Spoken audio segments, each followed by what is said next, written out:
Good evening, you're watching Estuary News. I'm Hugh Riches. In the headlines tonight, North and North East Lincolnshire councils remain positive about the Lincolnshire devolution deal. Paul Hurst leaves Grimsby Town and rejoicing after an historic church in Ulsby receives vital funds.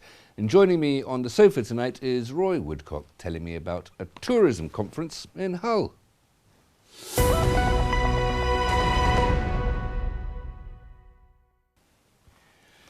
Grimsby Town are looking for a new manager today after Paul Hurst left the club. The club confirmed in a statement this afternoon that Hurst, who's been at the helm for 5 years, has joined Shrewsbury Town. The club has already filled the void temporarily, and you'll be able to hear more about it, along with the rest of the sports news a little later on with Dan. Police are appealing for witnesses after an 88-year-old woman suffered life-threatening injuries in a traffic collision. It happened yesterday morning at 9:40 on the westbound carriageway of the A63 between South Cave and North Cave when a red Hyundai i20 car collided with a red Massey Ferguson tractor. The driver of the Hyundai was uninjured, while the front seat passenger and the driver of the tractor sustained minor injuries. The woman was a rear seat passenger in the car. She remains in a critical condition at Hull Royal Infirmary. Anyone with information is asked to call Humberside Police on 101. North and North East Lincolnshire councils have confirmed their commitment to working together to bring together greater powers and money to the area through devolution for Greater Lincolnshire. Councils across Lincolnshire have been working on the proposals and undertaking an extensive consultation to discover the public's view. The move might bring an extra £450 million to the area in the next 25 or 30 years. The government insists the move is conditional on the region having a directly elected mayor and unanimously agreed by all local authorities. Lincolnshire County Council voted against the idea last week. In a joint statement, Councillor Liz Redfern, leader of North Lincolnshire Council, and Councillor Ray Oxby, leader of North East Lincolnshire Council, said there's a clear will to make devolution happen, and they said, we don't want to miss out on this vital opportunity to transform the area for the better, creating essential jobs and business opportunities.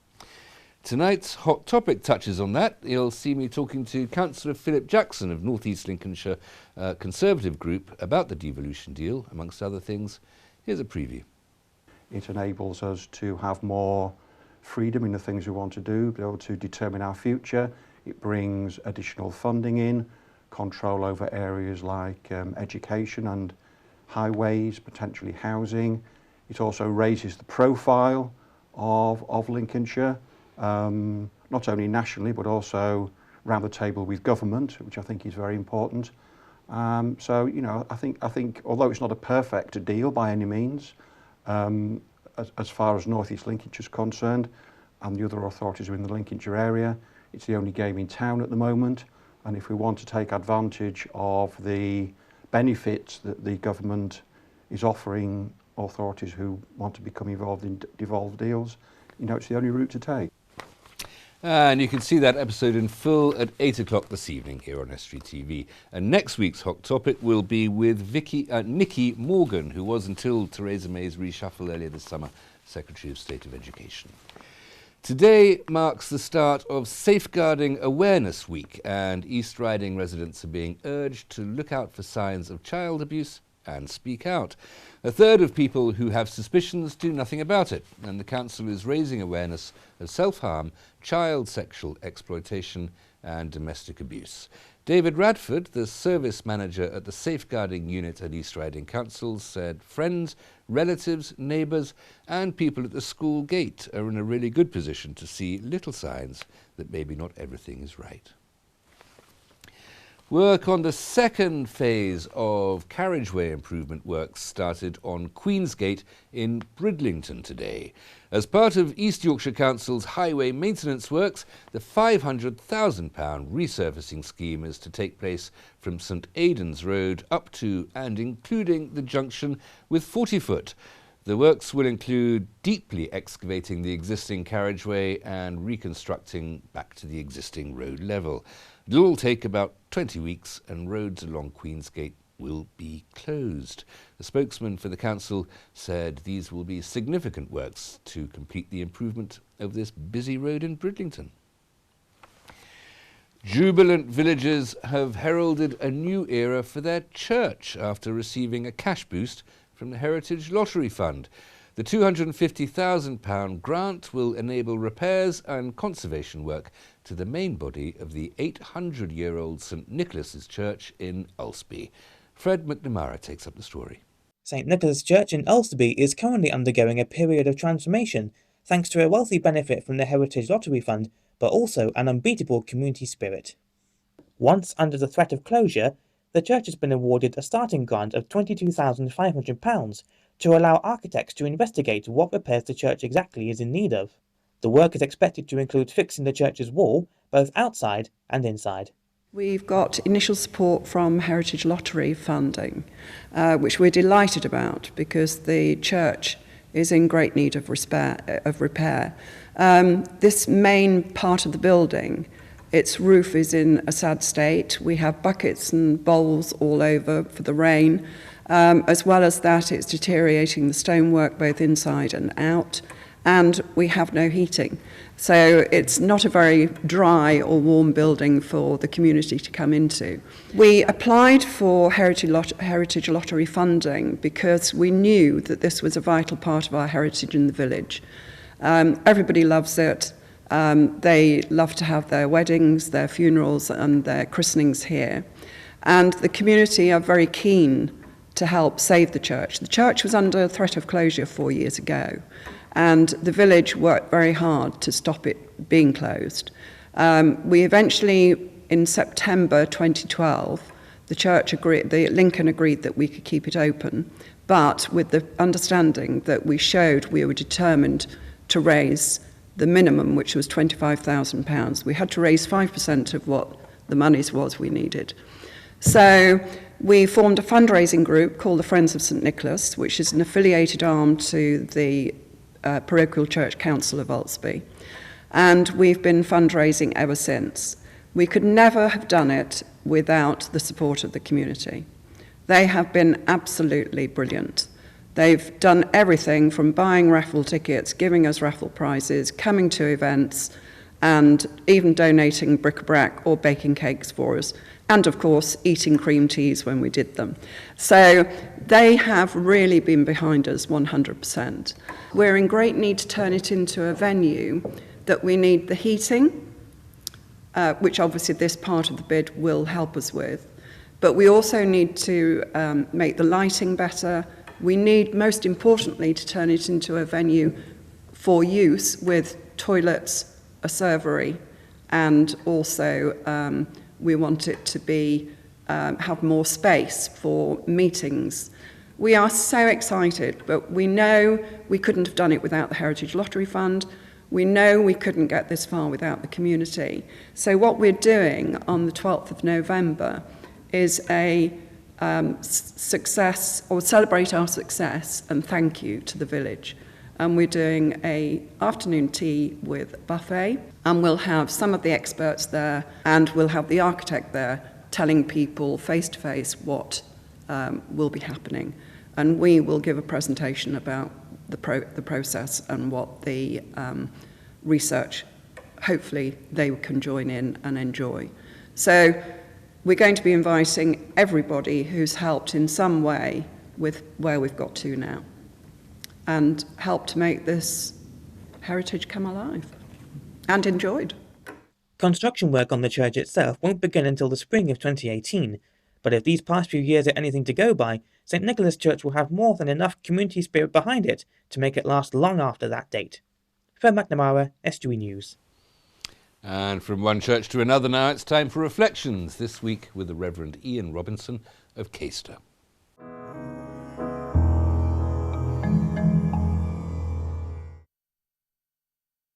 If you watch television or go to the supermarkets at the moment, you can't fail to notice that we're in the Halloween season. It's that time of the year for pumpkins and witches, ghosts and ghouls. Halloween is actually derived from the Christian festival of Eve of All Hallows, the day before the Christian festival of All Saints' Day or All Hallows' Day.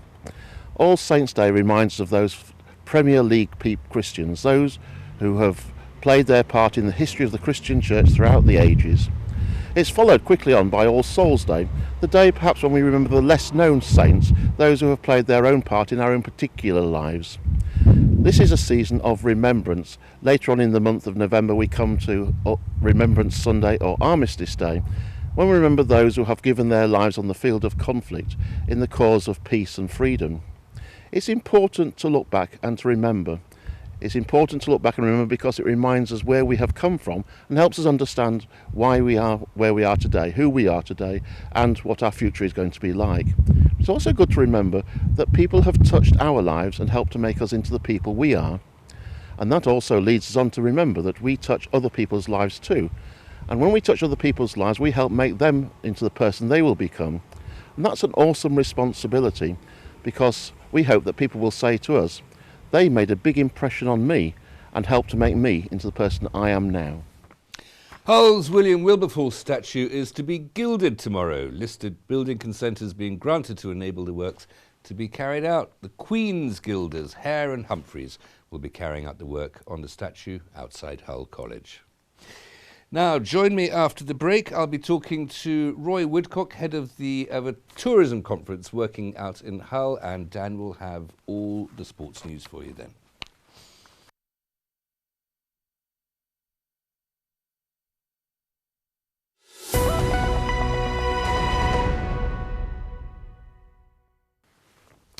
Welcome back. You're watching Estuary News. Still to come tonight, Dan will bring us a roundup of the latest sporting action, and Roy Woodcock tells me about an important tourism conference coming to Hull.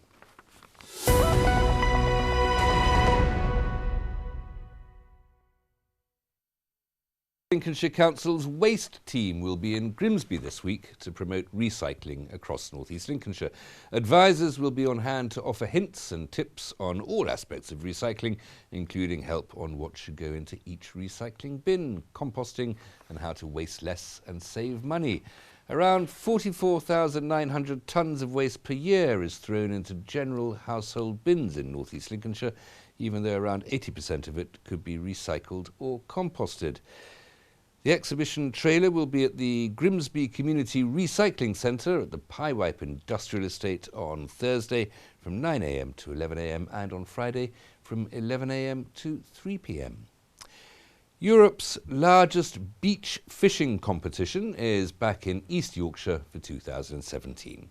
The three-day Paul Roggeman European Open Beach Championships will kick off with the Flatty Bash on Hornsey Beach on the 24th of February. The event runs from 9:30 a.m. to 1 p.m. The main competition will be held along the East Yorkshire coastline on the 25th and 26th of February. The event will see 1,000 anglers shoaling on the East Yorkshire coast, hoping to win a share of the £35,000 prize fund. Entrants from Belgium, Luxembourg and Poland, as well as hundreds of anglers from all corners of the UK, are expected to take part.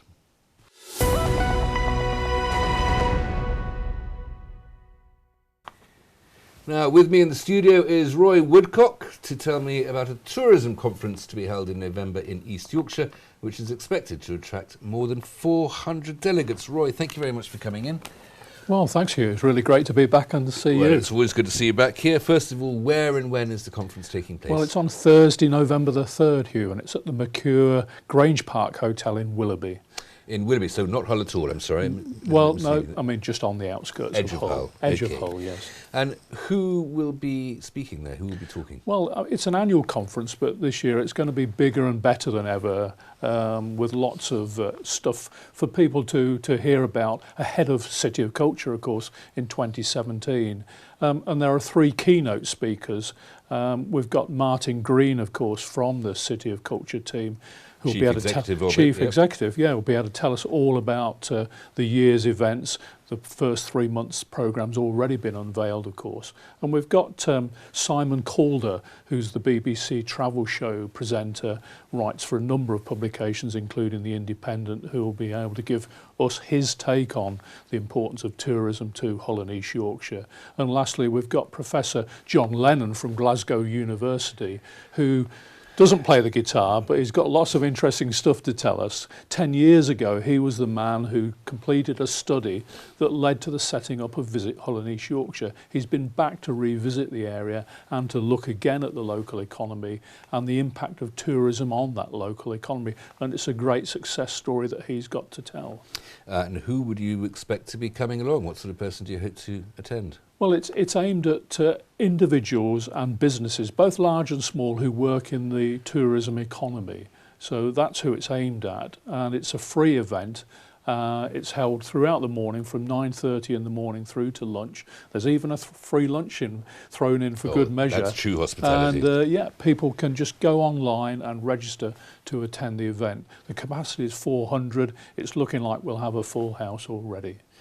You mentioned Visit Hull and East Yorkshire. That's the organisation organising the conference. Who are they? What are they? It's a body jointly funded these days by both Hull City Council and the East Riding of Yorkshire Council, with the sole purpose of promoting everything that's good about Hull and East Yorkshire. And there, as you know, there are huge things that really are good about it. And we're riding the crest of a bit of a tourism wave at the moment. So they're there to encourage more visitors, both locally to visit things and to realise the breadth of the offer that there is within the county, but also visitors from the rest of the UK and abroad, and they are coming in increasing numbers. If we're riding a crest of a tourism wave now, surely that wave is going to get higher next year with Hull's Year of Culture. That presumably is going to be the peak as visitors to the region. Well, absolutely, and to kickstart it even further. And that's the message that the conference will be getting across to the individuals and businesses who come along, how they can best tap in to the benefits of City of Culture, both for 2017 and beyond, because we continually talk about the legacy that City of Culture will leave, and that really is the important message. So people can think about how they present themselves currently and what they might do to encourage people to perhaps stay longer, come in the first place, and some of the things that they can enjoy while they're here. So we would encourage them, for instance, to put together packages of ideas that they can give to their guests to enjoy the area while they are here. In terms of tourism, it's already added, the Year of Culture has already made a contribution to the local economy in quite a significant sense, if only in terms of number of people employed. Absolutely, and tourism generally is responsible directly for 17,500 jobs in Hull and East Yorkshire, which to my mind is quite staggering, makes it a major employer, doesn't it? And over the 10 years of VHA, we've seen the spend of tourism spend in the economy rise by 182 million, and now it's got to the figure of 797 million pounds every year being spent on tourism in Hull and East Yorkshire. That is a significant tip, Roy. Yeah. Thank you very much. Hope you have a splendid conference. Thanks for coming in. Thank you. Here's Dan with all the sport.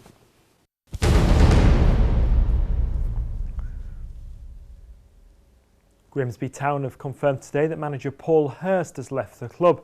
He joined Shrewsbury Town following an official approach made over the weekend. His assistant, Chris Doig, will join him on the Welsh border after 5 years at the helm, and comes after the Mariners' 1-0 loss to Cheltenham at the weekend. Dave Moore has been put in temporary charge of the team in the build-up to Saturday's trip to Yeovil, while former Dagenham and Redbridge manager Wayne Burnett has been installed as one of the early favourites to take the job full-time. Elsewhere this afternoon, Hull City have made a new appointment to their backroom staff. They've brought in former Blackpool manager and ex-Blackburn and Bolton assistant Neil MacDonald as their new assistant head coach. Meanwhile, his new boss, Mike Phelan, says he's considering a change of system following their 2-0 loss to Stoke City at the weekend.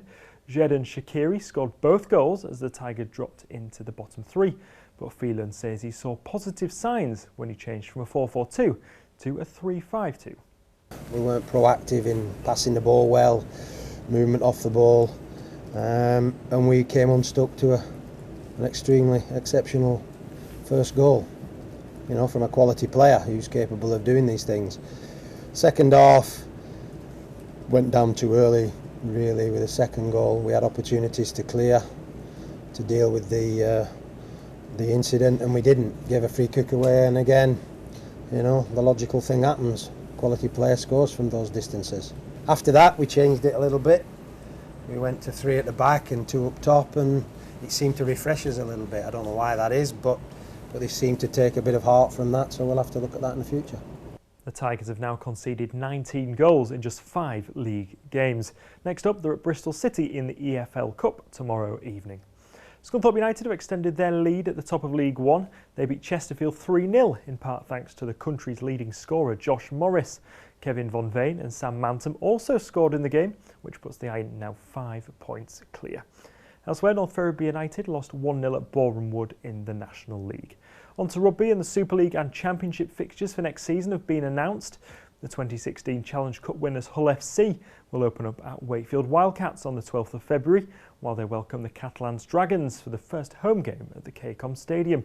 Hull Kingston Rovers start at home to the Bradford Bulls on the 5th of February before travelling to the London Broncos.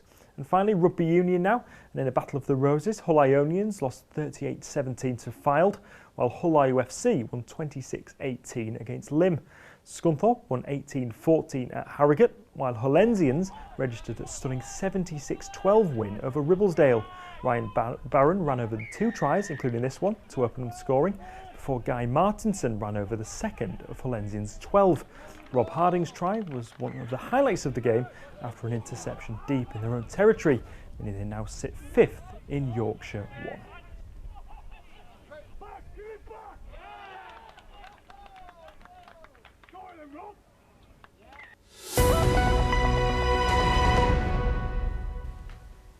Thanks, Dan. Just time to mention that if you want to get involved with that tourism conference, it's info@vhey, vhey.co.uk. info@vhey.co.uk. That's it for tonight. If you have a news story, then please visit our Facebook or Twitter pages, email news@estuary.tv, or phone Grimsby 01472 31553, or write to us, Estuary TV, Nuns Corner, Grimsby, DN345BQ. Until tomorrow, from everybody here, good evening.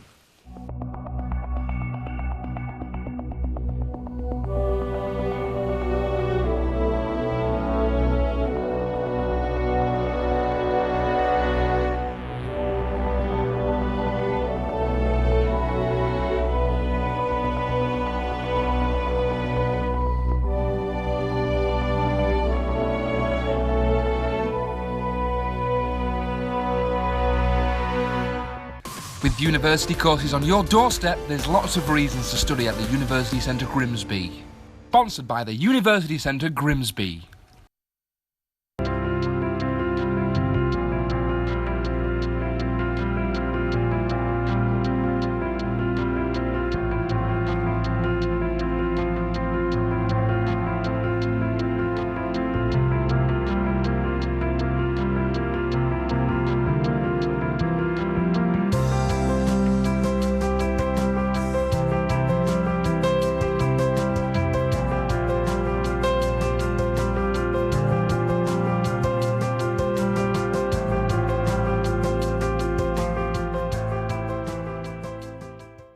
With university courses on your doorstep, there's lots of reasons to study at the University Centre Grimsby.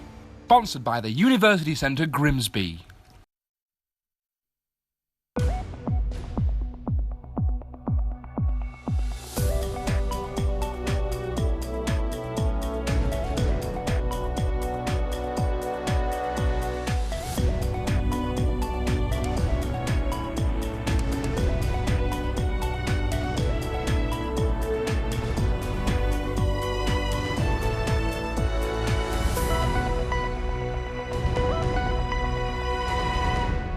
Good evening, you're watching Estuary News. I'm Hugh Richards. In the headlines tonight, praise for Grimsby Town's Paul Hurst, Bridlington is on the list for next year's Tour de Yorkshire, the future of buses in Hull, and bringing home the bacon from a farm in Scunthorpe. And there are no fish today, a film about the Humber fishing fleets in the First World War, with my guests this evening, Tony Barker and Gail Harrison.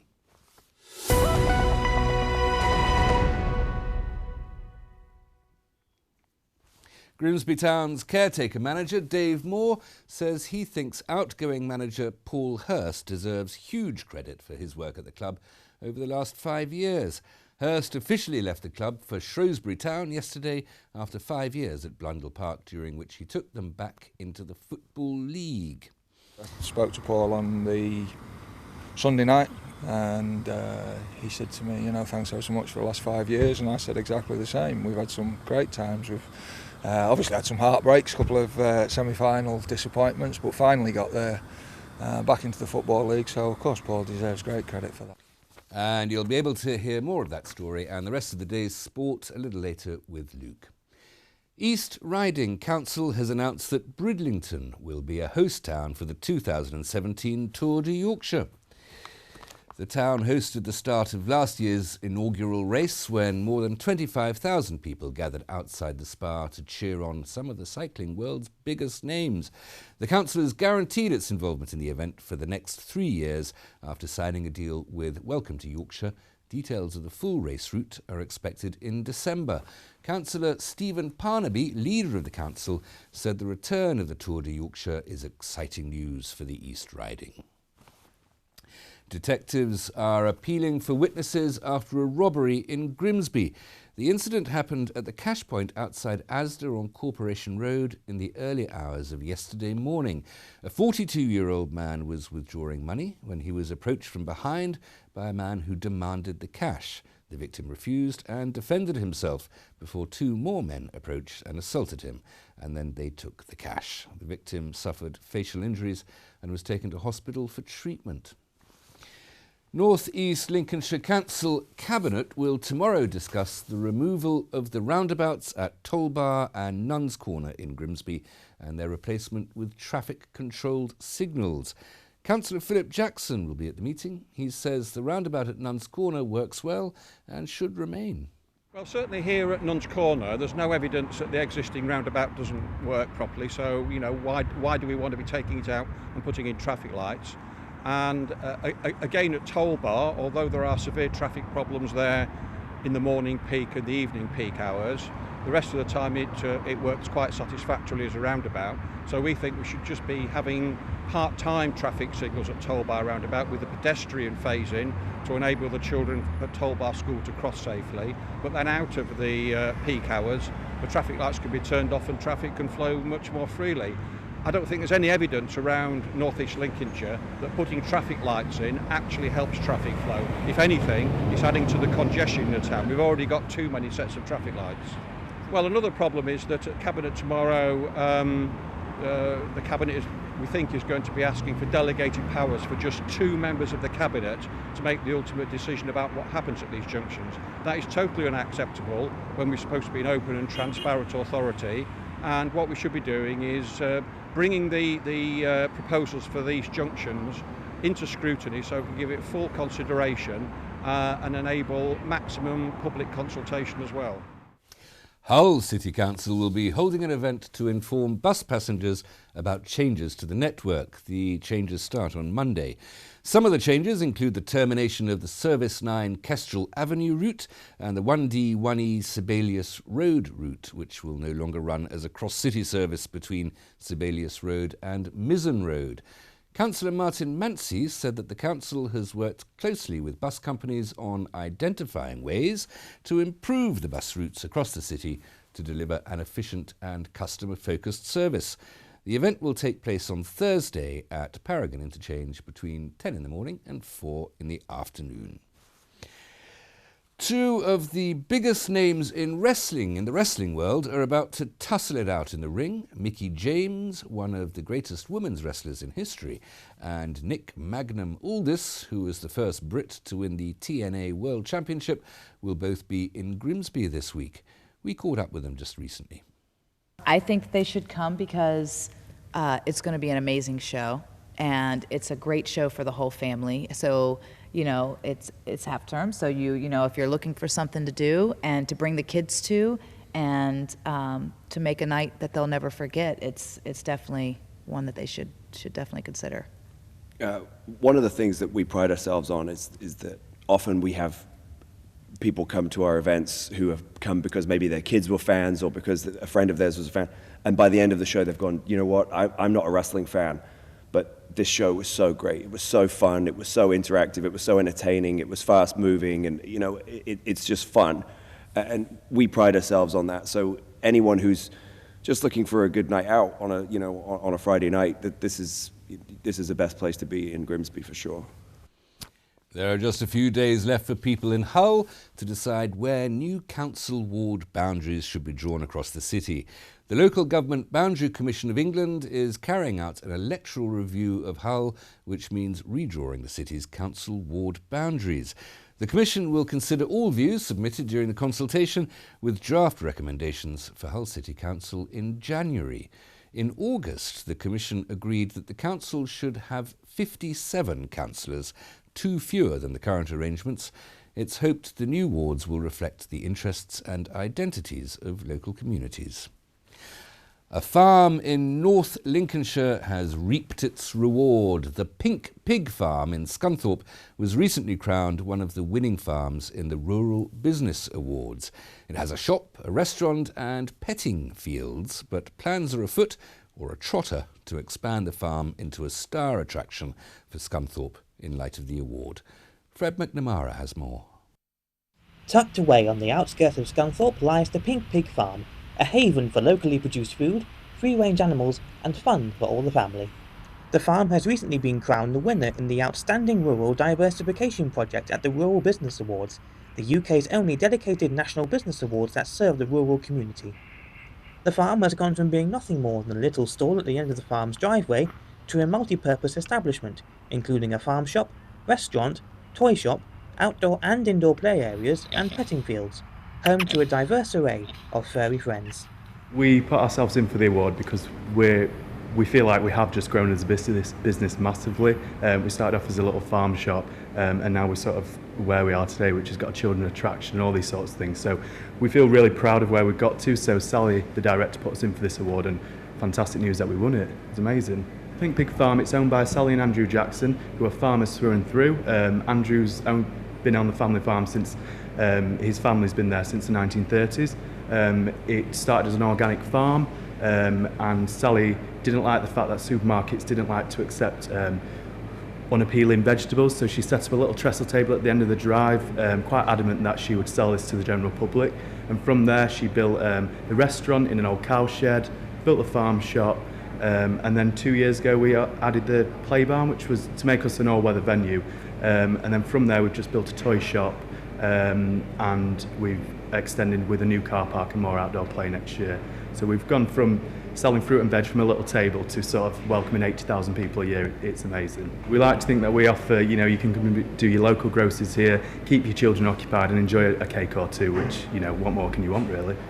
Already a well-known name in the community, Ben hopes that this award will mean that for the future of the Pink Pig Farm, the sky is the limit. This award, it's an amazing accolade. I think as a business and as a team, it just lifts our spirits. It lets us know that what we're doing is working, gets all the community involved. Our customers have been talking about it, and it just makes us think what we're doing, we're going in the right direction. It sort of sets a precedent for the future of the business. Really exciting time for us. We'd like to think that it would raise our awareness. I think a lot of people think that we're just a children's play centre, so something like this will let people know that we're a diversified farm attraction. So we have a restaurant, we're all about food here, we've got the free range animals as well as the children attraction. So I'm hoping that with this it'll just let people think, well, let's go visit.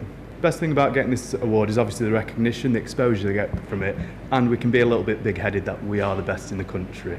I think it's amazing. So Pink Pig Farm, I think we're going to go from strength to strength. We've got a lot of plans. Next year we're building a lot more outdoor play. We're really going to focus on the children attraction. We're going to hopefully host a lot of weddings and functions, and really the sky's the limit. It's quite an exciting time for the business. We're just growing every year. Whatever plans Ben and his team may have for the future, the Pink Pig Farm promises to be a star attraction for North East Lincolnshire, whilst also serving as a fun-filled hub for the Scunthorpe community. Fred McNamara, Estuary News. No Fish Today, an exclusive documentary telling the story of hundreds of trawlermen from Hull and Grimsby as part of a minesweeping operation in the First World War, will be broadcast on Estuary TV in November. Here's a quick preview.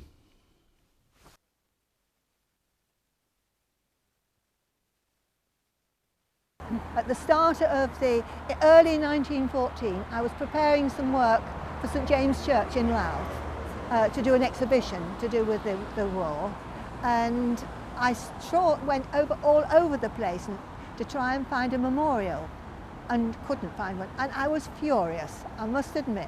This isn't on, so yes, yeah, that they were just wiped out.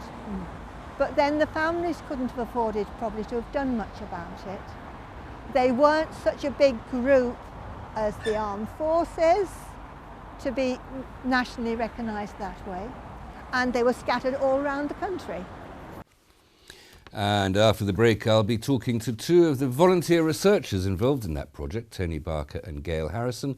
So join me then when Luke will also be bringing us a full roundup of all the latest sporting action.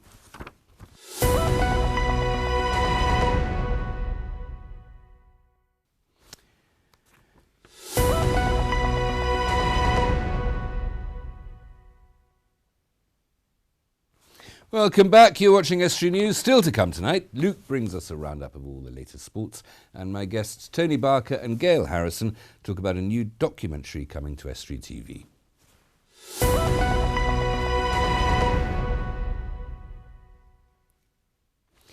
Footway repair works are planned on the A180 Gilby Road flyover outside Grimsby this week.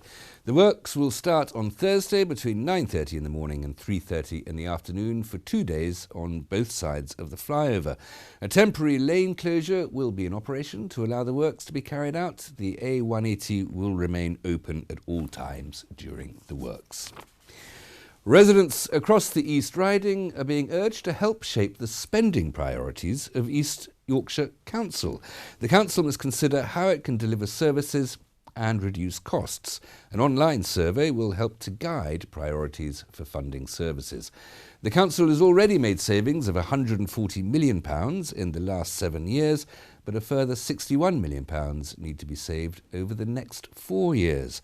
The survey should take around 10 minutes, and it can be found at www.eastriding.gov.uk/budget survey, and that is it. The first Humber Taiko Festival is coming to Scunthorpe in November. The 3-day festival will include a professional performance from Taiko Meantime, featuring Japanese drumming, dance and storytelling, and an adult taiko workshop. The event will be taking place at the Baths Hall from the 2nd to the 4th of November.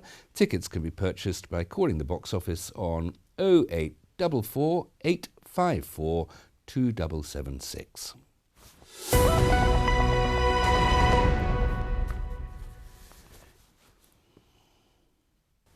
And joining me now are Tony Barker and Gail Harrison to tell me a little bit more about No Fish Today, new documentary coming to Estuary TV in November about the Humber fishing fleet during the First World War. Welcome both. Evening. You've been researching this, so you've been the historians behind this, as it were. First of all, you better tell me what the film's about. Gail, what's the subject matter? The subject matter is, it's everything that was involved with the fishermen during the First World War, how the fishing trawlers were taken from fishing duties and used as minesweepers from both sides of the Humber, and the effects that it had on the local communities. And why is it that the maritime defence of the nation, as it were, required fishing boats rather than, why was the Royal Navy not ready for this anyway? I think, Hugh, there's expertise that the fishermen had, and of course the vessels they had as well could go where probably the Royal Naval vessels couldn't go. They were smaller in some cases. But also, dare I say, and this is what we've been learning in the history of all of this, fishermen's lives were cheap. They could be dispensable. You know, one boat that could be blown up when the two boats go together and get mines, and then when the mines are destroyed, well, they could blow up a fishing vessel and 10 crew could be lost. Well, that didn't seem to matter, and that's the tragedy of the whole story. As we've found, that Grimsby particularly suffered very badly. A lot of people were lost, and a lot of vessels lost as well. It devastated the fishing industry in World War I, when at a time when fish would have been the ideal food to keep people going. Well, I was going to say that. I mean, people needed to eat, and the reason why the sea lanes needed to be defended was because the German Navy was trying to starve the country. Why was fish not valued at the time, Gail? Yeah, fish was valued. Hull, particularly, it carried on fishing pretty much unaffected for the first year, whereas Grimsby, within a month of the war starting, everything stopped in Grimsby, and people simply were going hungry because there was no fish to be had. All shipping just simply stopped, and there was actually a fish famine in Grimsby. But presumably the people were still paid to go out and clear mines rather than bring back fish. There was some money coming into the town. There was, but if there's no fish coming in, it was the main industry. There was nearly everybody in the town was involved in some way with the docks. So there was actually although some people were being paid, there was still very little money coming into the town because people just simply weren't being employed. I think we can get a little bit more of the footage of the film and see a little bit more example of it. Britain is an island, trades with the rest of the world. So what you would literally seek to do was to destroy its fleet of merchant ships and presumably also its fleet of Royal Navy ships by the use of mines. So Beresford, like a number of naval officers, was keen on finding a way of removing the mines. What happened was, of course, on a tour of East Coast ports, he came to Grimsby. He fell into conversation, into discussions with George Llewellyn, and he discussed with Beresford the idea that trawlers and trawlermen would be a suitable way of dealing with mines. Dr. Rob Robinson there of Hull University, old friend of this programme. We think of the First World War naval warfare, we think of the two fleets, the British home fleet up at Scapa Flow, the German High Seas fleet bottled up in Kiel, only ventured out once, Battle of Jutland, bit of a no-score draw, but everybody sent home and that was it. But there was more to it, Rob, Tony. There was the submarine war as well. Well, yes, I mean, submarines were one of the worst enemies for the trawlers. And incidentally, we should point out Rob there had the idea of this sort of documentary, this story, which is why Heritage Lottery Fund have provided the funding for Estuary TV to do this and help provide the funding for volunteers like me and Gail and a whole group of others from across both banks of the Humber. And to learn the story, because it's not been a well-told story. You know, the anecdotes we all have of, or that we'll know from ancestors, from descendants, or from ancestors of the people involved.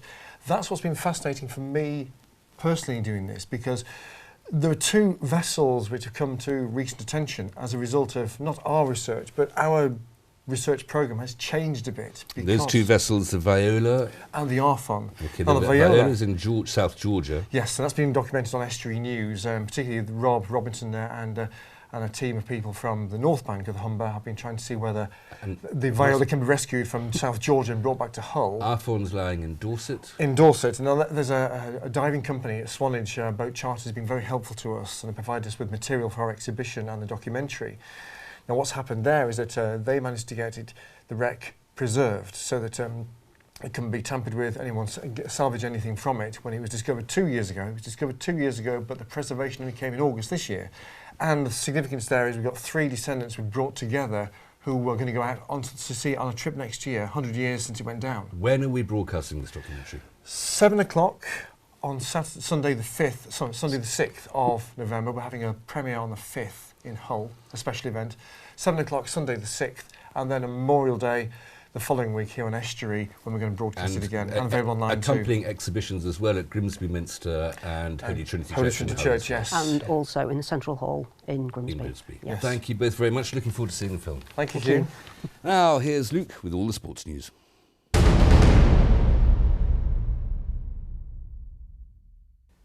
As you've been hearing in the main news, Grimsby Town's caretaker manager Dave Moore has been speaking to us today. He revealed to us that he's brought in former Mariners caretaker manager Stuart Watkis to his team until the appointment of a permanent manager. I've spoke to Stuart Watkis yesterday, who's come in and he's going to help me with some sessions.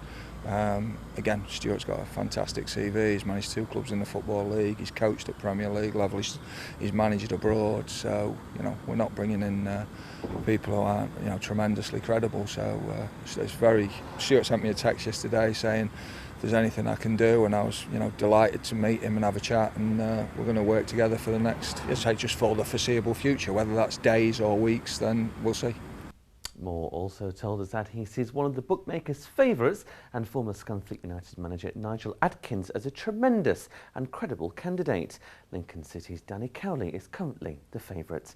Next this afternoon, Hull City head coach Mike Phelan says he's happy to have his club captain back and available, having missed the start of the season. Michael Dawson returned for Saturday's defeat to Stoke City, but Phelan says he brought much-needed experience to the back line. Michael Dawson's, the right character to have around. He's been there, seen it and done it, and he doesn't shirk his responsibilities. So, yeah, it was good. It's his first 90 minutes for 12 weeks, apart from the under-21 game. So that's a pleasing aspect of his performance. And the Tigers are back in action this evening when they travel to Bristol City in the EFL Cup. We'll bring you the result in tomorrow's show. North Ferriby United are back in action this evening. The villagers travel to former Football League club Tranmere Rovers, where they're looking to pick up their form after scoring just twice in 13 games in the National League. On to rugby now, and Hull FC's Scott Taylor is back in training for England today following their Four Nations warm-up win at the weekend. They're training in Leeds following Saturday's 40-6 win against France in Avignon.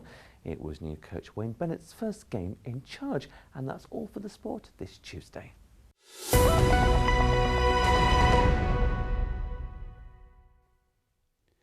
Thanks very much, Luke. That's all for tonight. Don't forget, No Fish Today on Estuary TV, 6th of November at 7 o'clock.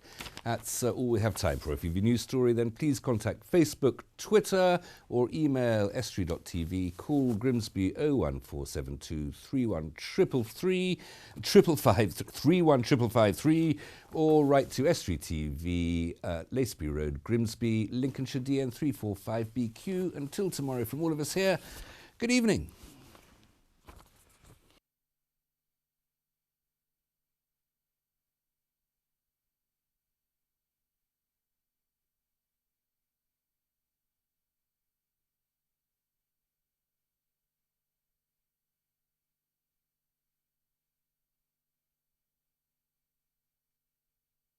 With university courses on your doorstep, there's lots of reasons to study at the University Centre Grimsby. Sponsored by the University Centre Grimsby.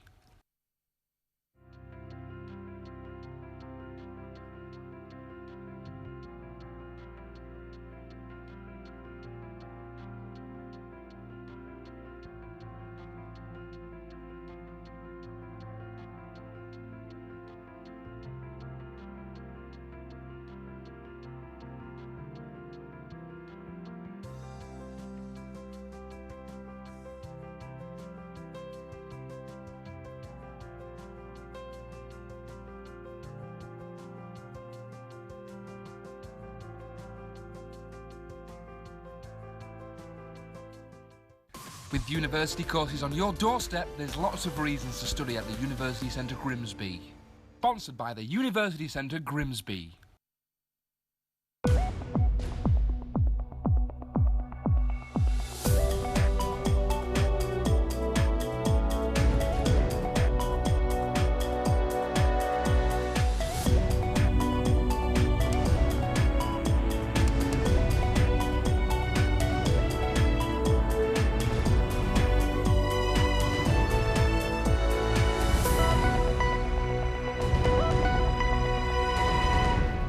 Good evening, you're watching Estuary News. I'm Hugh Richards. In the headlines tonight, the shutters come down at a Cleethorpes theme park, sprucing up William Wilberforce in Hull, a potential fisherman strike in Iceland, and the future of libraries in the East Riding.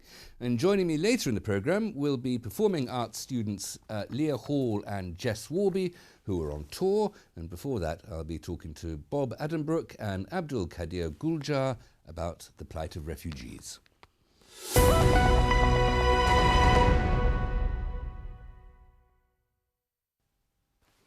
It's the end of an era for Pleasure Island in Cleethorpes today. It's closing as a result of financial difficulties.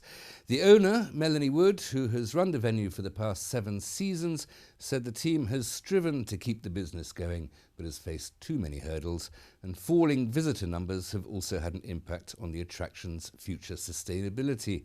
Pleasure Island opened in May 1993, and tourism chiefs and local councillors have described the closure of this tourist attraction as desperately sad.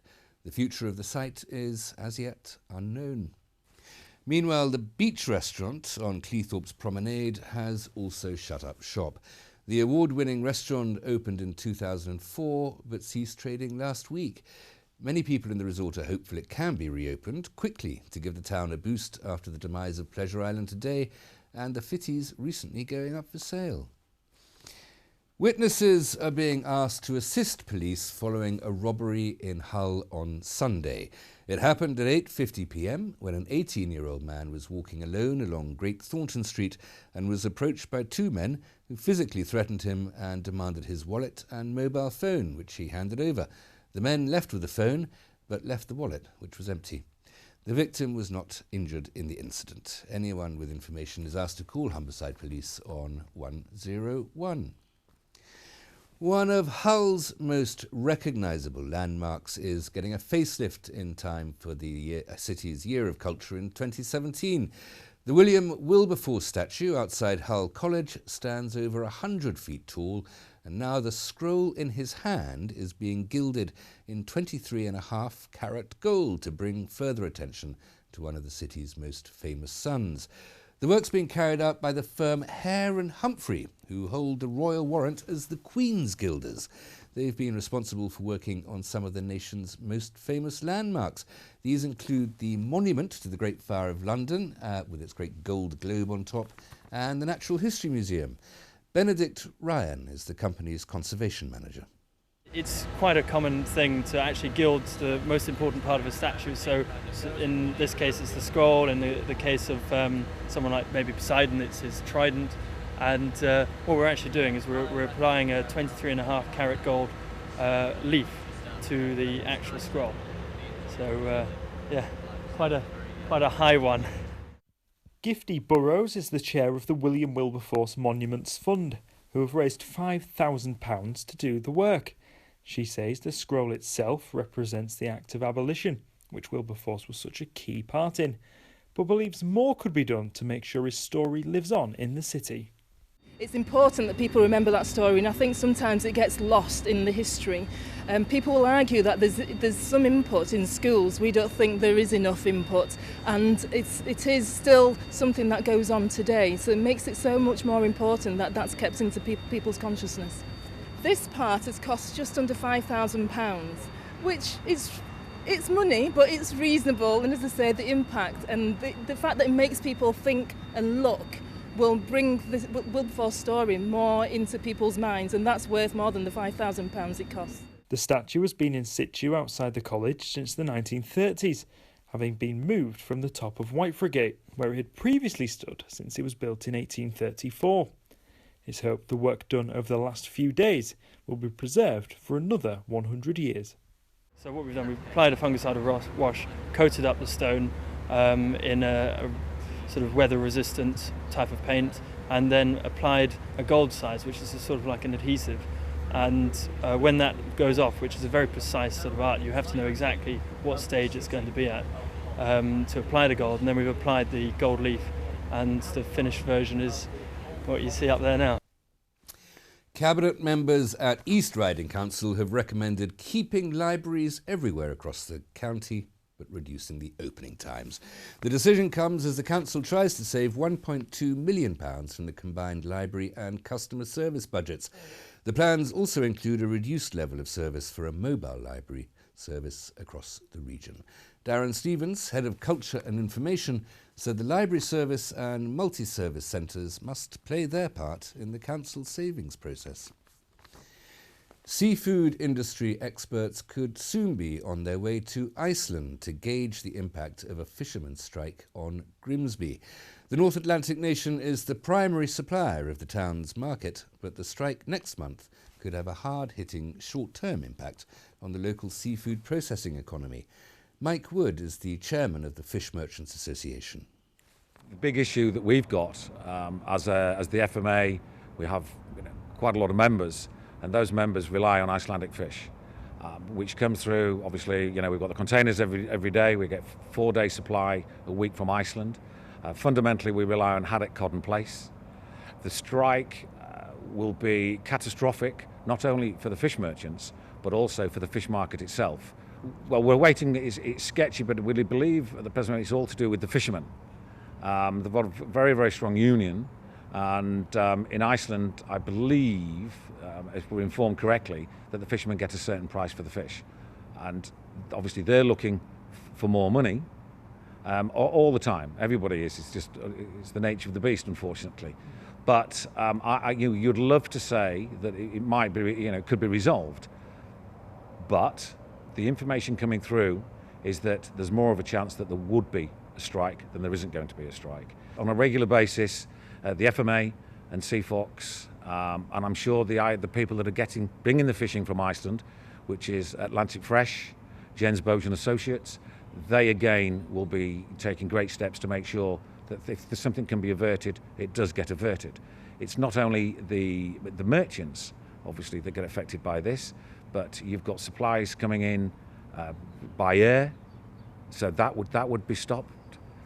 Your retailers that are in the area here, massive foundation, Morrison's, Sealord, all these people get fish by container, get fish by air, so it would have a massive consequence on what is actually on the retailer, on their shelves.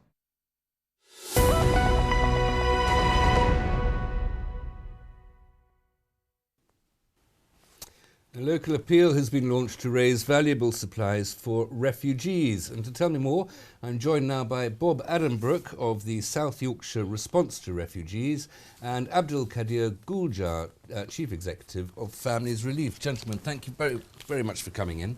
Thank you very much. Before we discuss the refugees problem that's particularly happening at the moment, what are your organisations trying to do, Bob? You first. Oh yeah, basically we're trying to raise the focus of the plight of the refugees that's potentially coming into Europe and Britain, and also try and stabilise the situation by sending out supplies and support to them.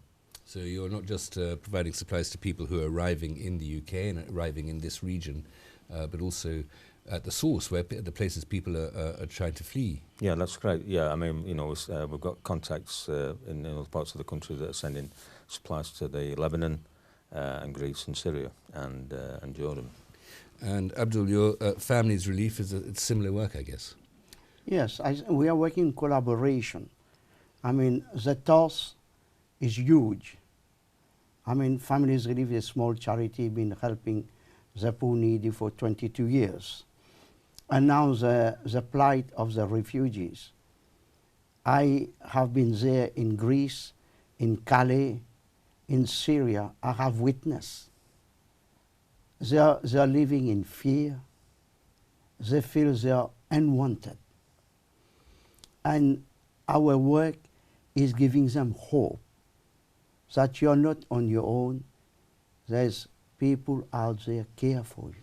I think you've been in Syria a couple of times since the civil war started there. Yes. Just a few words to describe what the conditions are like. I think there, I was really sad to see the entire infrastructure of the country has completely damaged. And I don't know when the people return back, how they're going to start the new life. Bob, how can people help? How can people get involved if they want to? Well, we do have a website through Families Relief. I work very closely with Abdul. People have always supported good causes in this country. They did with me last year when I set up the appeal to Cumbria during the floods. We want people to donate whatever they can afford to donate. I'm not asking people for money. Money is very scarce at the moment. Time, ideas, suggestions, supplies, medical supplies, particularly because we're coming to a bad time of the year, winter. Young children need clothing. Women need medical supplies, health supplies, sanitary wear, nappies. Anything that you can imagine that you have for a normal life, they need 10 times over. Is there a website people can visit, a contact address, yes, an email? Yes, the website www.familiesrelief.org.uk. www.familiesrelief.org.uk. And of course, with the events in Calais going on this week, there's an extra pressure, I suppose, on the south of England that will eventually move north as well. Yeah. I mean, I've got friends from South Yorkshire actually that live in Totnes, and they've actually gone over to Calais even though it's been very hard to get into Cali. We'll have to stop there, gentlemen. Yeah. Thank you Thank very you. much for Thank taking you the very time to much. talk to us about this. Thank you. Join me after the break when Dan brings us a roundup of the latest sporting action, and I'll be talking to Leah Hall and Jess Warby, performing arts graduates on tour in Grimsby.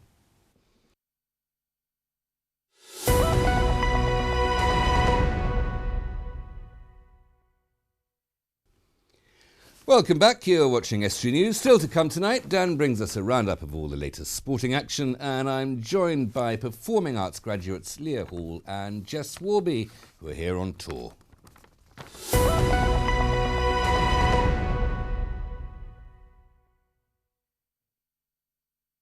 Scheme has been launched by a hospital trust offering people the opportunity to gain hands-on experience working in the local NHS.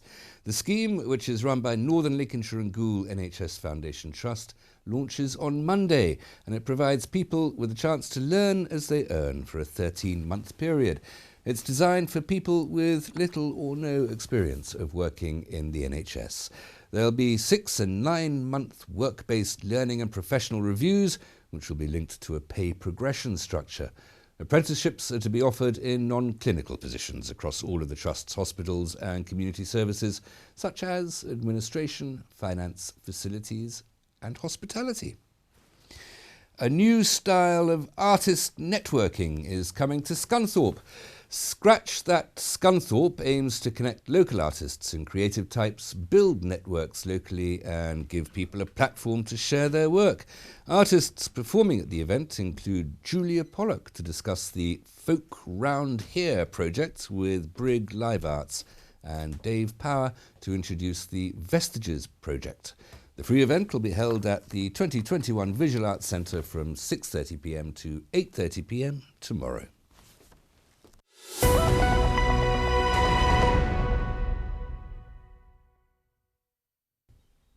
My guests today are, in the second half, a troupe of performing arts students from a prestigious art school in Kent is heading to Grimsby to put on a fantastic show. And joining me here to talk about them now are Jess Warby and Leah, help me. Hall. Thank you very much. Jess and Leah, thank you both very much for coming here. Tell me, where and when is the show that you're putting on? It's tomorrow at Central Hall, Duncombe Street, and it's in Grimsby. In Grimsby, yeah, and it's at 7 p.m. And how do people get tickets? You can get tickets on the door at the hall. And what can we expect, Jess, if we're sitting there? Oh, you can expect all sorts, because we're training to be professional musical theatre students, hoping to go into the industry. So you'll be getting a little bit of hairspray, dancing, boots, singing, everything. kinky boots. Yeah, Kinky Boots, The Heights. I've got notes here, various productions they're putting on. I was wrong to introduce you as dancers then, your professional musical theatre. Musical theatre students. Me personally, I want to be more of a singer-actor that obviously does dance as well. And Yeah, Jess I'm is more of a dancer. So, but between you, you're the perfect song and dance, old-style variety, old-style vaudeville, really. Yeah. And you're looking for careers on Broadway in the West End? Yeah, me personally, I'd love to be a headliner in West End, musicals and stuff. Yeah? Yeah. I'm definitely more ensemble. Cruise ships are the way forward for me, I feel. Okay. I'd love a cruise. But people are a bit rude about cruise ship singers, though, aren't they? When I sing, people just give me money to stop. But people say that, oh, she's a bit cruise ship singer on these horrible talent programs. They're a bit rude about that. I think it's changed quite a lot, through through the years. It's not just random cabarets now. There's full-on musical performances, Hairspray, Cats. It's all a full musical on board a ship now. So and there's the theatres as big as anything you find in New York or London, aren't they? Sometimes bigger. Sometimes bigger. And you'll find that if you do have a musical on your CV that's been on a cruise ship, that's helpful. People will really look at your CV and think, wow, that's Tell really me good. about this school that you've both been attending. It's down where I come from in Kent. Yes, we go to Mandy Ellen Performing Arts, otherwise known as MEPA. Okay, that's Mandy Ellen Performing Arts. Mandy Ellen, yeah.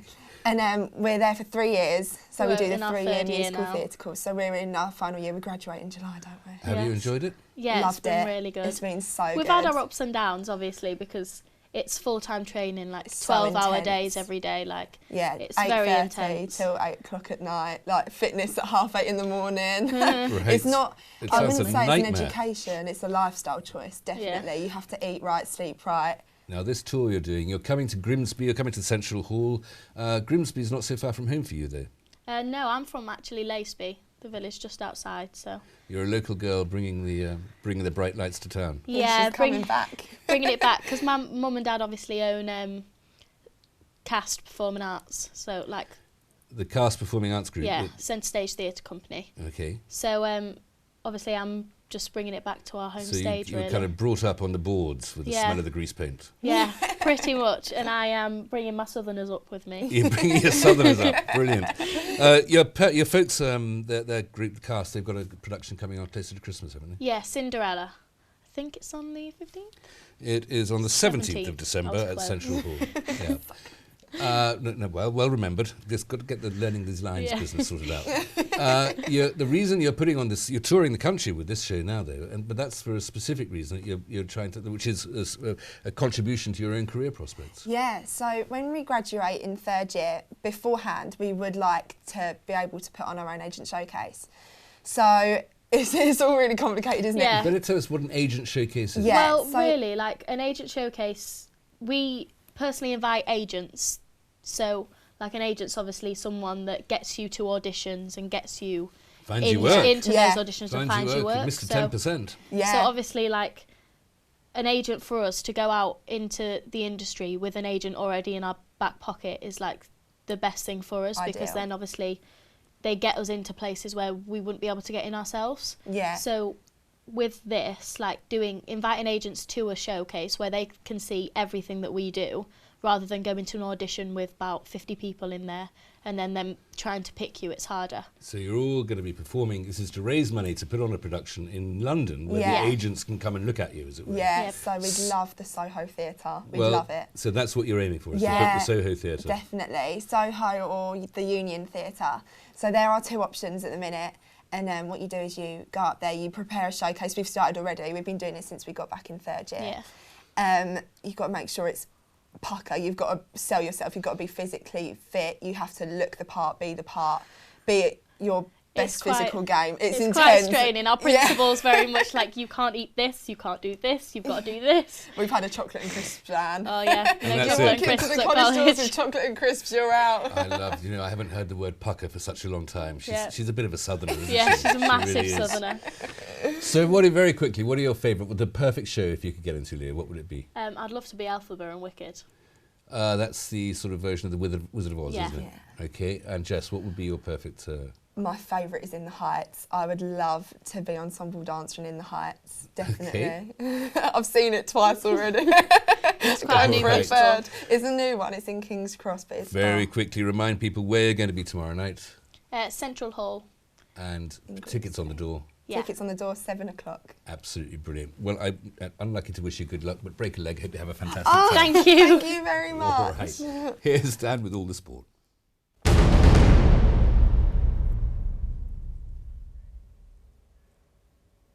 Grimsby Town's now former assistant boss Chris Doig could have had the opportunity to take over the Mariners full-time. That's according to their current caretaker manager Dave Moore. The Scot moved to Shrewsbury with Paul Hurst on Monday, but Moore says he would have expected him to take the reins on a temporary basis if he'd stayed, which would have given him the chance to audition for the full-time role. I'm sure he had thoughts about if he'd have stayed, and I'm sure if he had have stayed, he possibly would have been caretaker manager, and then that's an opportunity for him where I'm not in that position. It's not an opportunity for me. I don't want to be a football manager. Managers tend to have somebody who they trust as a right-hand man, and I think Paul had obviously built up that trust with Chris, so it wasn't a massive surprise to see Chris go as well. Although at some point, I suppose Chris might want to have a go at doing the #1 job on his own. Although he's not been assistant for a long time, so I think he's got time on his side. He's a young lad. Hull City will find out who they'll play in the EFL Cup quarter-finals this evening after they beat Bristol City. The Tigers won 2-0 at Ashton Gate thanks to goals from centre-halves Harry Maguire and Michael Dawson. The draw for the next round is scheduled to be made following the Manchester derby tonight. North Ferriby United have sunk to the bottom of the National League after they conceded in added time last night. They held former Football League club Tranmere Rovers for 93 minutes but couldn't hang on. Andy Cook scored the winner at Prenton Park. And finally on to rugby, and the Four Nations competition is just 48 hours away from getting underway and will kick off in Hull. Scotland take on the world champions Australia at the Lightstream Stadium on Friday evening before England face New Zealand in Huddersfield on Saturday. Hull FC's Scott Taylor is once again expected to be part of the England lineup. And that's all for the sport.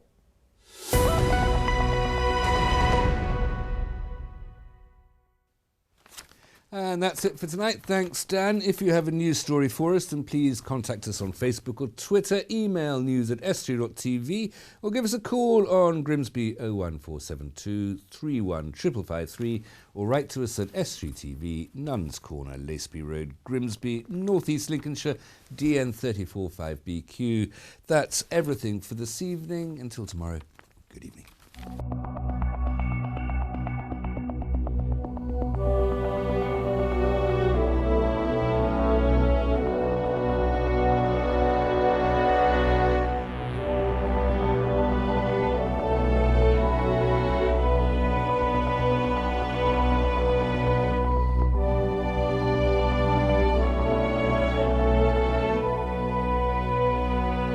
With university courses on your doorstep, there's lots of reasons to study at the University Centre Grimsby. Sponsored by the University Centre Grimsby.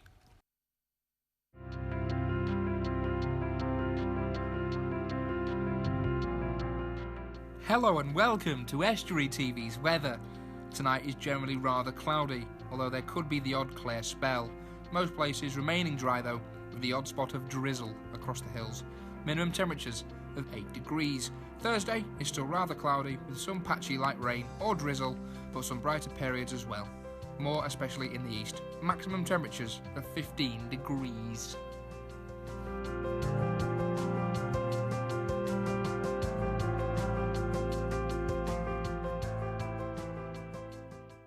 With university courses on your doorstep, there's lots of reasons to study at the University Centre Grimsby. Sponsored by the University Centre Grimsby.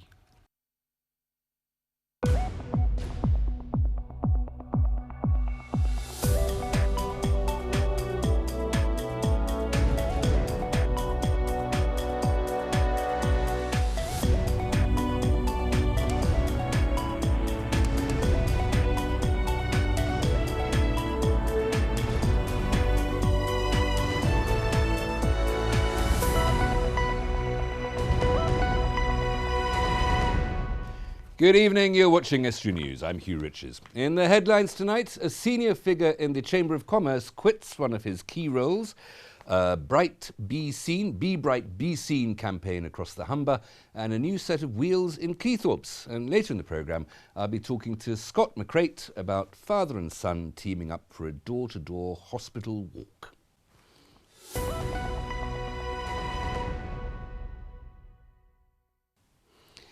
But first, some news. Dr. Ian Kelly, the Chief Executive of the Hull and Humber Chamber of Commerce, has quit his role as a non-executive director and board member of the British Chambers of Commerce.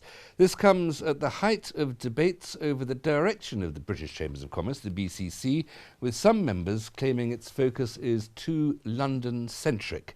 Dr. Kelly said the Chambers of Commerce are a special organisation, and it's important that the 52 chambers who own and pay for the BCC ensure that it is fit for purpose.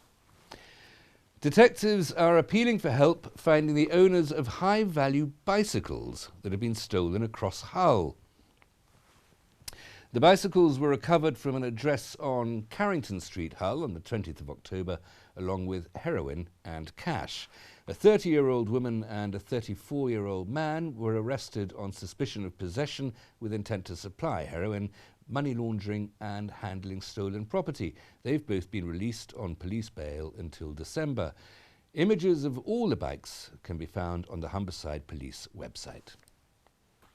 A potential fishermen's strike in Iceland could have devastating consequences for Grimsby, according to industry experts in the town. Icelandic fish is a key supplier to the town's fish market, which dominates the daily auctions, and to the smaller independent traders. Mike Wood, chairman of the Fish Merchants Association, explains the implications. Both these sectors are struggling because of low volume, struggling also, the fish merchants are struggling purely and simply they've had massive inflation on the cost of fish. So the less fish we get, the price is going to go even higher. Now that will only leave the merchants with alternatives, which is Norway, Scotland, and they're already in short supply. No seasons have really started in Norway at the present moment in time. We're still getting short supply from there. So Iceland is a massive, we're dependent on Iceland at the present moment in time for at least 50% of the fresh fish that's coming into the port. And that it just affects Grimsby, it's Hull as well, because we get a lot of their merchants coming over here every day. So you could see that, a lot of fish. Anywhere between, I would say, on average, 3,000 to 4,000 boxes a week are coming from Iceland. So, it'd be very, very difficult. More than 20,000 free tickets will be available for the fireworks display on the opening day of Made in Hull, the major event that launches Hull 2017 on the 1st of January. The display will take place over the Humber at 2017 hours, which is just after 8:15 in the evening, and it'll be accompanied by specially commissioned music featuring musicians and bands from Hull's musical history. Tickets for the fireworks display are being released in 2 batches. The first 15,000 released at 8 a.m. next Wednesday. The second will be released on the 5th of November at 11 a.m. Both batches are available if you go to the Hull 2017 website. Cyclists in the Humber area can receive a free high-vis package, including clothing and lights, as Humberside Police try to combat serious collisions. This comes as the clocks go back this weekend, and many of us will be commuting to and from work in the dark. PC Simon Carlisle is from the force, which is partnered with cycle hubs in Hull and Grimsby, as well as Safer Roads Humber. People say perhaps it is the cost, perhaps it's, they can't afford the batteries to put it on, they can't be bothered to wear it. It's not cool to wear high-vis sometimes, it's not cool to wear helmets, but really it's all there for your safety. We are sick of the number of collisions involving cyclists where they are completely in the dark, there's no lights, no high-vis or bright clothing, and they're simply not seen. I know it's up to the motorist to see them a lot of the time, but we don't want that motorist to be able to give an excuse. We want everyone to be seen. East Riding Council will extend its trial of the Bridlington to Scarborough Hospital shuttle bus until the end of January. The original shuttle bus service, which travelled between each hospital 7 days a week, ended in July after the Scarborough and Rydale Clinical Commissioning Group said it can no longer fund the service. East Riding Council initially agreed to run a trial shuttle bus service for 12 weeks, and now, following a review of the service's performances, it has been agreed that it will continue running 7 days a week until the 29th of January. The new service is a paid-for service. Passengers are charged £5 for a return journey, and it'll continue to be operated by North Holderness Community Transport, and the timetable remains unchanged. North East Lincolnshire Council's Cabinet has approved a project to help protect beach and flood defences at the north end of Cleethorpes. £750,000 has been secured from the Environment Agency to replace the breakwater at the north end of the North Promenade. The original breakwater was originally designed to maintain the sand levels and reduce the impact of the waves on the seawalls, which are susceptible to flooding. They'll be replaced with a Y-shaped groin, aren't they all, made from rocks. A study shows this is the most effective shape for the tides in the area. Nearly 10,000 tonnes of rock will be delivered to complete the new groin, with rocks up to 4 tonnes in weight. The rock will be delivered by sea. The final stage of the scheduled improvements to Car Lane in Hull will begin this weekend. It'll be closed from 9 p.m. on Friday until 5 a.m. on Monday for work to lay the final road surface. The upgrade is part of the redevelopment of Hull City Centre's public realm, which began in March. Buses will be temporarily diverted via Brook Street and Ferrens Way. Councillor Martin Mancy said this is one of the final pieces in the wider jigsaw of the essential public realm improvements designed to reconstruct Car Lane on a sound foundation that will last for many years. A local charity's Meals on Wheels service has gone up in the world thanks to the purchase of 4 new cars. They should help Care for All to provide a robust and speedy service to the vulnerable people it supports. Fred took to the wheel to find out more. Care for All's Meals on Wheels service does more than provide hot and tasty food to disadvantaged members of Grimsby's community. For some, it's a vital lifeline in their daily routines. The Meals on Wheels team are dedicated to their role, 365 days a year, whatever the weather. That's why the introduction of a new fleet of fresh, modern vehicles makes the job easier for the drivers. After 8 years of using their past cars, Care for All have managed to purchase 4 brand new Dacia Sandrio accent cars with signage, thanks to the Garfield Weston Foundation, who regularly support charities such as Care for All. Care for All's Meals on Wheels service has been running for a number of years now. The current fleet is about 8 years old of the vehicles, so there's quite a bit of wear and tear. And we've been unable to replace the vehicles until now. We've been very gratefully received some funding from Garfield Weston Foundation. And we've now been able to buy 4 new vehicles and had them branded.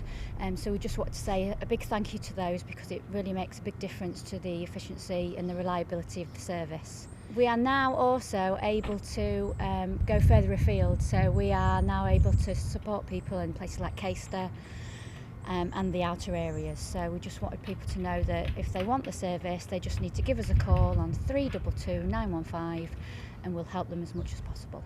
The drivers aren't only deliverers of food, they're indispensable links to the outside world, a point of contact for families of the service users, and even a friendly chat over a cup of tea. It's like we're a safety call, as well as making sure that the vulnerable have got a hot meal there.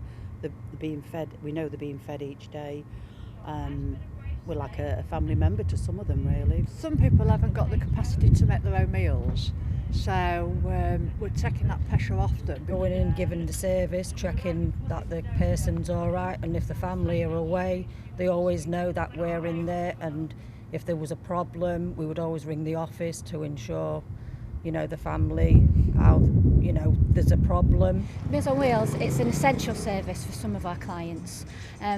For some of those people, they don't actually see anybody else throughout the day, and what we do is we provide them with not only the company and reassurance that there's somebody going to be there for them to keep an eye on them, but we make sure that they get the hot meal that they need, and enable them to live independently in their own home, which is what a lot of our clients want to do. So it's just another way of promoting their independence and ensuring that they can stay at home but make sure that they're well looked after at the same time.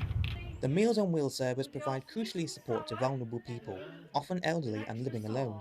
These new cars will allow the drivers to carry out their mission in a smoother and safer manner, while still providing their unbeatable service to the less fortunate. Fred McNamara, Estuary News. 2 of the biggest names in the wrestling world are about to tussle it out in the ring in Grimsby this Friday.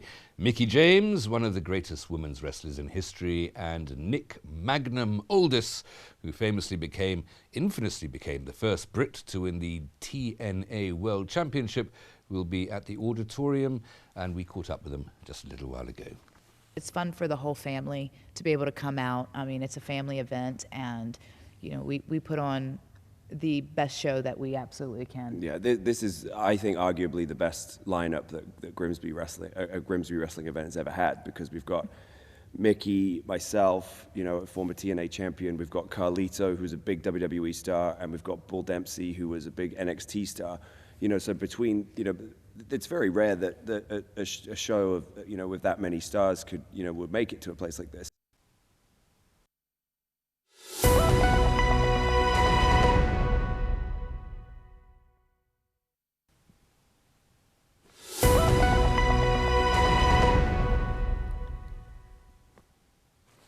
Welcome back. You're watching Estuary News. Still to come tonight, Dan brings us a roundup of all the latest sporting action, and I'll be talking to Stock McCrate about father and son teaming up for a door-to-door hospital walk.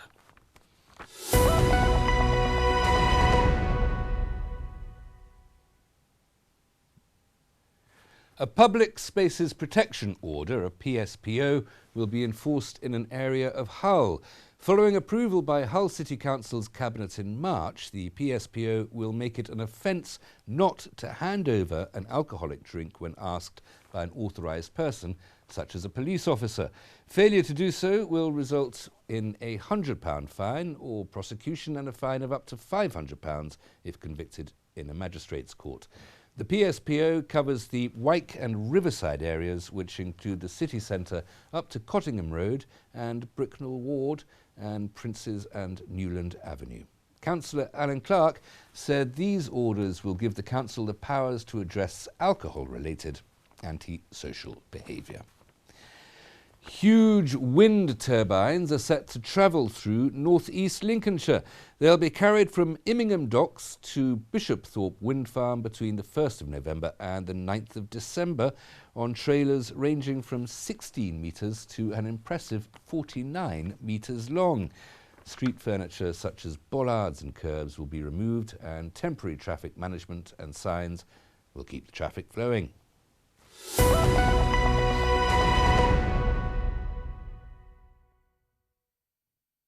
A father and son team intend to walk from Hull Royal Infirmary to Scunthorpe General Hospital this weekend to raise money for charity. Stock McCrate's mother-in-law had a stroke 7 weeks ago, and Scott joins me now to tell me more about it. Scott, welcome. Thank you very much. Thank you, Hugh. Of this father and son walking team, you are the father. I am. Before we talk about the walk itself, just tell me, how is your mother-in-law's health? She's at a stage now where she's going through a stage of rehabilitation. It's obviously very early days, but at the moment it's certainly going in the right direction. And she was treated in which hospital? Initially Scunthorpe, transferred to Hull Royal Infirmary, where she had life-saving surgery, and latterly transferred back to Scunthorpe and now on to Goole. And you have family connections with the Hull Royal Infirmary as well, a little longer ago than that, though. I certainly do, yeah. Unfortunately, my own mum, some 14 years ago now, had a tumour which was located on her spine. Unfortunately, she had to have part of her spine removed because of that tumour, and it was all through the neurology department at Hull that they made sure that was done and it was cleared away. And consequent to that, she's still hale and hearty and... very much so, yes. She's the battling kind. Is it? Okay, well, I think that was very tactful, the way you put that there, Scott. So you're walking on Saturday from Hull Royal Infirmary to Scunthorpe Hospital. How far is that? It's about 23 miles. We're going from neurology ward at Hull Royal to the stroke unit at Scunthorpe, so it's door to door.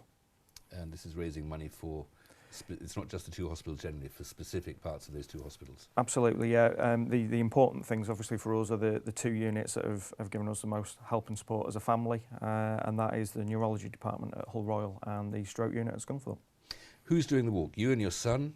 There's myself and my 15-year-old son Adam, who I've managed to peel away from his electronic devices for a day, and also two very good friends of mine, Ivan and Paul. Okay, and one of these is a colleague of yours. You're a bobby. I am indeed, yeah, serving police officer with Humberside Police. Ivan is a colleague of mine, well, he's my supervisor, and Paul is a friend of mine who just so happens to have a local business in town as well. So it's a bit of a distance, isn't it, from the Royal Infirmary to Scunthorpe, Hull to Scunthorpe. You're going, just to clarify this, you are going over the bridge. You're not walking halfway around the centre of England and coming back round the other side. Absolutely not. No, it'll be straight across the bridge, lane of least resistance for us. And what is that distance? It's 23 miles. How long do you estimate that's going to take you?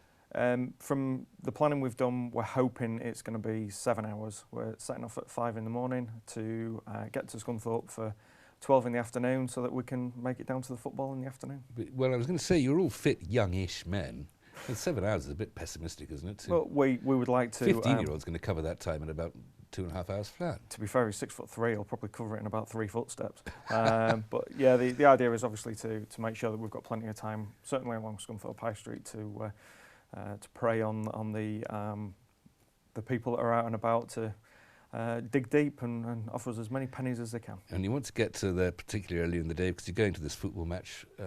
Who's Scunthorpe playing on Saturday? It's Scunthorpe United and Swindon Town this weekend, so it's a big game. What time are you setting off in the morning in order to get to your seats? 5 o'clock in the morning to be at stroke unit for 12, and then showered, changed and down to the game for 3 Now, o'clock. in order to try to promote general health, you're providing foodstuffs to the people at these hospitals? Yeah, absolutely. I think the staff at both, there's going to be interruptions, so just as a bit of a donation or a bit of a generosity really, I'm just going to take them some breakfast pastries. Okay, very healthy indeed. If people want to provide money for this and help these two very good causes, justgiving.com, and then it's a /, isn't it? Scott 70070 MCCR8. Oh, yeah, that's the text number is 70070, and then you put a code in which is MCCR80, and then whichever amount you would like to donate. You can give it on Just Giving website as well. You can find it there. Scott, thank you so much for coming in. Thank you. Time now for Dan with all the sports news.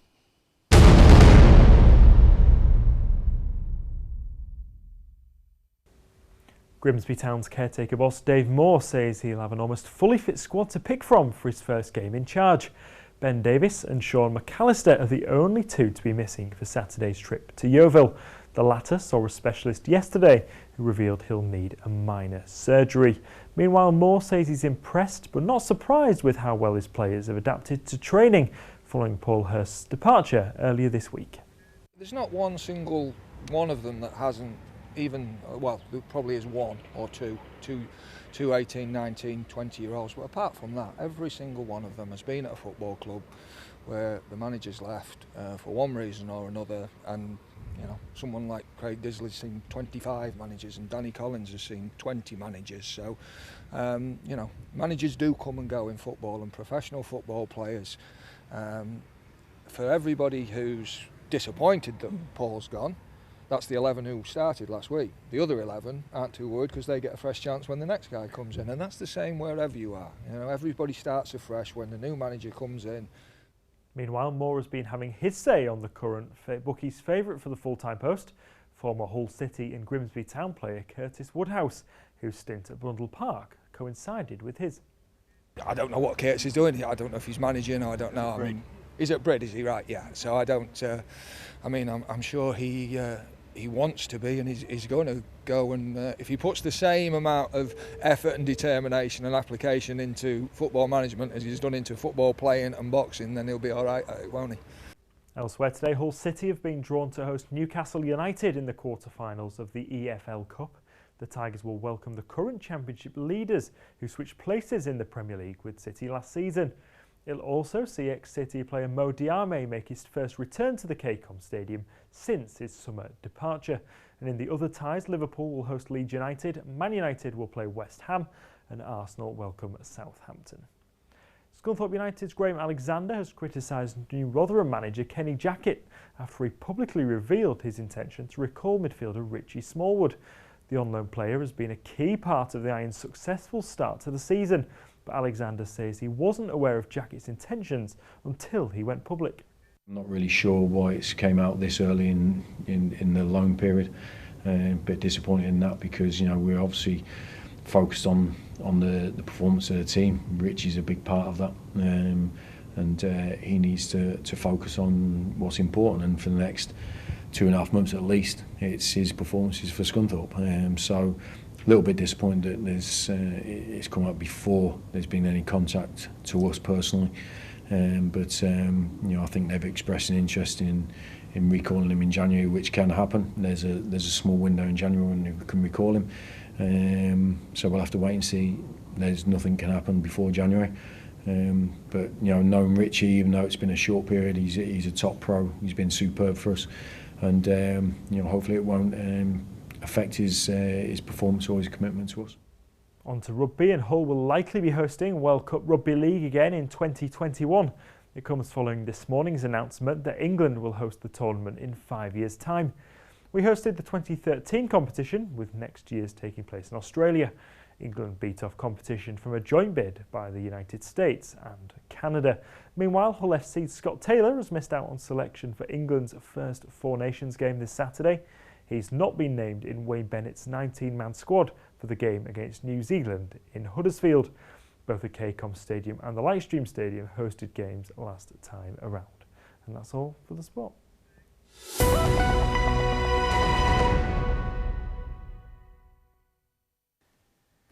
Thanks, Dan. That really is all we have time for tonight. You know the contacts. Until tomorrow, good evening.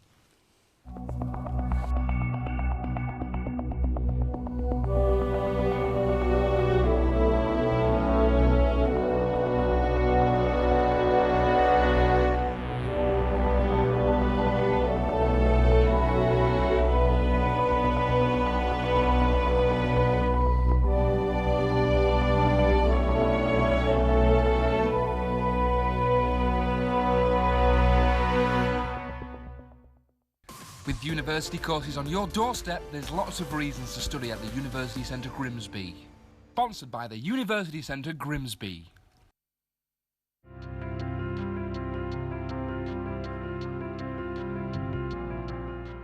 Hello and welcome to Estuary TV's weather. Tonight is generally rather cloudy, although there could be the odd clear spell. Most places remaining dry though, with the odd spot of drizzle across the hills. Minimum temperatures of 8 degrees. Thursday is still rather cloudy with some patchy light rain or drizzle, but some brighter periods as well. More especially in the east. Maximum temperatures of 15 degrees.